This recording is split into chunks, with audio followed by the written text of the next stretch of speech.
कोल्हापूर महानगरपालिकेला 15व्या वित्त आयोगातून एकूण 28 नागरी आयुष्यमान आरोग्य मंदिरं मंजूर झाली आहेत। त्यापैकी छत्रपती ताराराणी चौकातील केंद्राचं आज उद्घाटन करण्यात आलं।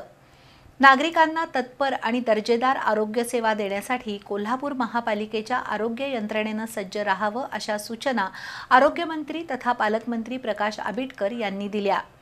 अशा प्रकारच्या आरोग्य मंदिरात विविध प्रकारच्या आजारांवर उपचार, तपासणी आणि लसीकरण केलं जाणार आहे। 15व्या वित्त आयोगातून कोल्हापूर महानगरपालिकेला 28 नागरी आयुष्मान आरोग्य मंदिरं मंजूर झाली आहेत। त्यापैकी 15 सध्या कार्यरत आहेत। त्यापैकी छत्रपती ताराराणी चौक, टाकाळा, राजारामपुरीतील संयुक्त महाराष्ट्र हाऊसिंग सोसायटी, सिद्धार्थनगर आणि साकोली कॉर्नर इथल्या नागरी आयुष्मान मंदिरांचा उद्घाटन सोहळा आज एकत्रितरित्या पार पडला। आरोग्यमंत्री प्रकाश आबिटकर यांच्या हस्ते तसंच आमदार अमल महाडिक आणि आमदार राजेश क्षीरसागर यांच्या उपस्थितीत या आरोग्य मंदिरांचं उद्घाटन झालं।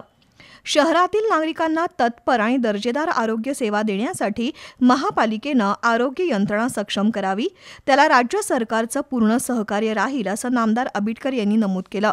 अशा प्रकारच्या आरोग्य मंदिरातून विविध प्रकारचं मोफत लसीकरण, गरोदर मातांची तपासणी, कुटुंब कल्याण शस्त्रक्रिया, लहान बाळांचे आजार, डेंग्यू, मलेरिया, चिकुनगुनिया, क्षयरोग तपासणी आणि उपचार, आरोग्य शिबिरांचं आयोजन केलं जाणार आहे।